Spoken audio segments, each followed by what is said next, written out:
திருச்சி தொடையூரில் வந்து பார்த்தீங்கன்னா ஏடிஎம்கே சைட்லேருந்து ஒரு பொதுக்கூட்டம் நடத்தப்பட்டுச்சு. நாத்தூர் போகிற லைனில் இந்த பொதுக்கூட்டத்தோடு இருந்து அந்த பொதுக்கூட்டத்தில் ஒரு ஆல்ரெடி ஒருத்தர் மயங்கி விழுந்துட்டு தான் 108 கால் வந்திருக்கு. துறையூர்லேருந்து பார்த்தீங்கன்னா 108 அந்த வழியாக போனப்போ அங்கே இருக்க தொண்டர்கள் வந்து பார்த்தீங்கன்னா ஏன் வரீங்கன்னு சொல்லி கேள்வி கேட்டு அவரை மிரட்டி அவர் இதேமாரி சொன்னாலும் பரவாயில்ல உள்ள யாருமே இல்லைன்னு சொல்லிட்டு அடிச்சிருக்காங்க.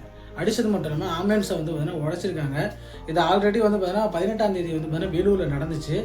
ஸோ இது எடப்பாடி பழனிசாமி கிட்ட கேட்டதுக்கு டிஎம்கே தான் வேணுமே பண்ணுறாங்க, இந்த கூட்ட நெரிசலை வேணும் அதிகப்படுத்துறதுக்காக தான் இந்த கூட்ட நெரிசலில் ஆம்புலன்ஸை விடுறாங்க அப்படின்னு சொல்லிட்டு எடப்பாடி பழனிசாமி சொல்லிட்டு இருக்காரு. என்ன இருந்தாலும் ஒரு 108 வந்து பார்த்தீங்கன்னா சும்மா வராது. அது ஏதாச்சும் எமர்ஜென்சி கேஸ்னால் மட்டும்தான் அந்த இடத்துல வரணும். இந்த கூட்ட நெரிசலில் ஆல்ரெடி வந்து பார்த்தீங்கன்னா மாநாடு போகிறதா இருக்கட்டும், எதாக இருந்தாலும் ரோட்டை பாதிப்பு ஏற்படுத்துகிற வகையில் தான் வந்து போடுறீங்க. அது இத்தனைக்கும் வந்து பார்த்தீங்கன்னா துறையூர்லேருந்து ஆத்தூர் போகிற லைன். அதனால தான் வந்து பார்த்தீங்கன்னா அந்த 108 வந்திருக்கு. வந்ததை தொடர்ந்து அவங்களே அடிச்சிருக்காங்க. இதனால் தமிழ்நாடு முழுக்க வந்து பார்த்தீங்கன்னா 108 ஊழியர்கள் வந்து போராட்டத்தில் ஆர்ப்பாட்டத்தில் இறங்க போகிறாங்க. இது இன்றைக்கி சென்னையில் வந்து பார்த்தீங்கன்னா ஆர்ப்பாட்டம் நடக்க போகுது.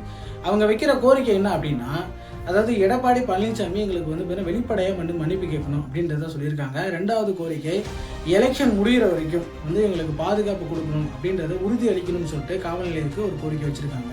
ஸோ இதை பற்றி என்ன நினைக்கிறீங்க அப்படின்றத மறக்காமல் கமெண்ட்ஸில் சேனலை சப்ஸ்கிரைப் பண்ணி வச்சுருங்க.